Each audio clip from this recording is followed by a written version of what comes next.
नमस्कार, मेरा नाम लक्ष्मण यादव है। आइए जानते हैं कि सपा क्यों मिल्कीपुर का चुनाव हार गई। हमारे साथ रायबरेली के वरिष्ठ पत्रकार पंकज गुप्ता जी मौजूद हैं। आइए थोड़ा इस जानकारी को जानें।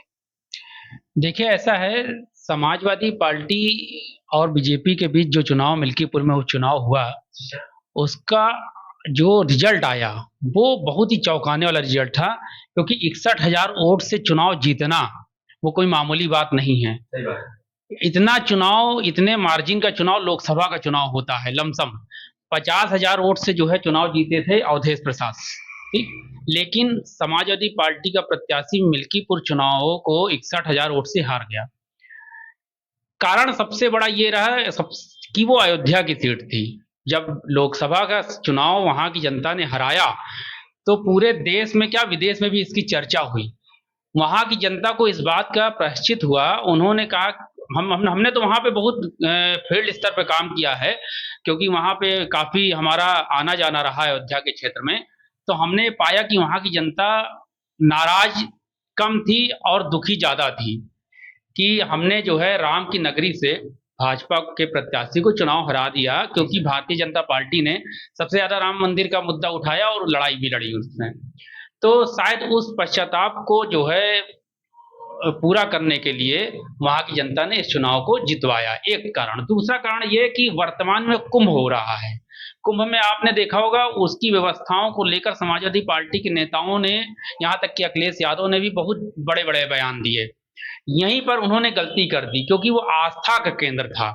वहां पे जो करोड़ों जनता जा रही थी, वो आस्था में डूबी हुई जनता जा रही थी। और उस कुंभ की व्यवस्थाओं पर आपका प्रतिचिन्ह लगाना आपके लिए मिल्कीपुर चुनाव के लिए घातक हो गया। ये सबसे बड़ा कारण रहा, क्योंकि यहाँ पे जो वर्तमान में राजनीति हो रही है, विकास पे कम और धर्म पर ज्यादा हो रही है। तो इसको समाजवादी पार्टी को समझना पड़ेगा, और समाजवादी पार्टी के साथ साथ बीजेपी को भी समझना पड़ेगा कि किसी के धर्म पर जो है उंगली मत उठाएं, कोई बयानबाजी ना करें, और शांति से सिर्फ राजनीति करें। राजनीति का मुद्दा विकास होना चाहिए, ना कि जो है धार्मिक मुद्दे होने चाहिए। यह है कुंभ में बयानबाजी, और दूसरा अवधेश प्रसाद का चुनाव जीतना और वहां की जनता का पछताना उनको चुनाव जिताकर। ऐसा जब चर्चा आपने देखा होगा, उस समय जब लोकसभा का चुनाव अवधेश प्रसाद जीते, तो फेसबुक में ये आया कि उनसे सामान ना खरीदो, अवधेश जो है अयोध्या की जनता गद्दार है, ये है वो है, तो लोगों ने सामान खरीदना बंद कर दिया।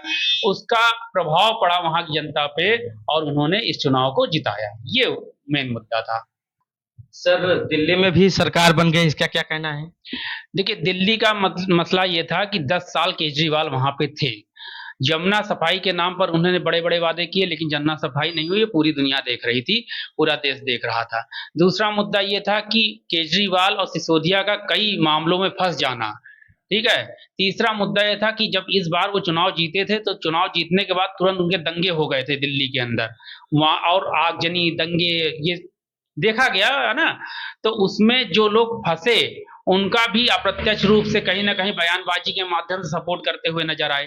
तीसरा मुद्दा कि जो है दिल्ली में जो बांग्लादेशी घुसे हुए हैं, उनको भी सपोर्ट अप्रत्यक्ष रूप से केजरीवाल की पार्टी करती रही, बयानबाजी के माध्यम से। तो ये भी एक बहुत बड़ा मुद्दा रहा, क्योंकि दिल्ली में अधिकतर आबादी, मेरा मानना है 70% आबादी तो यूपी बिहार के लोगों की है, और यूपी के लोग अधिकतर जो है वहां पे बसे हुए हैं, बिहार के लोग अधिकतर वहां पे बसे हुए हैं।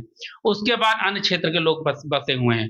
उन्होंने केजरीवाल की इस बयानबाजी को बड़ी सावधानी के साथ समझा, कि अगर इस बार केजरीवाल को चुनाव जिताया जाता है, तो फिर क्या परिणाम होंगे।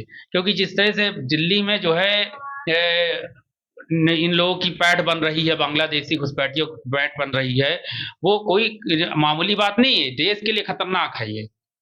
ठीक है। और दूसरा, केजरीवाल का जमुना सफाई के मामले में, शिक्षा के मामले में, या फिर अन्य और भी मामले हैं, उस पर जो है पीछे हट जाना, उस पर जो है पूरी तरह से धरातल पर उसको ना उतारना, ये एक बड़ा मुद्दा रहा। दूसरा, 10 साल हो गया था केजरीवाल को जो वहां पे सत्ता संभाले हुए।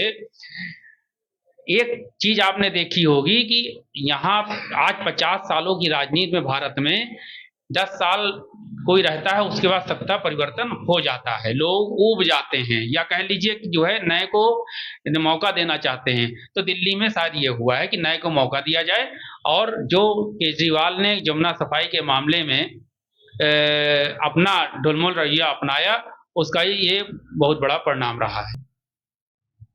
आईएनए में बात करने के लिए बहुत बहुत धन्यवाद।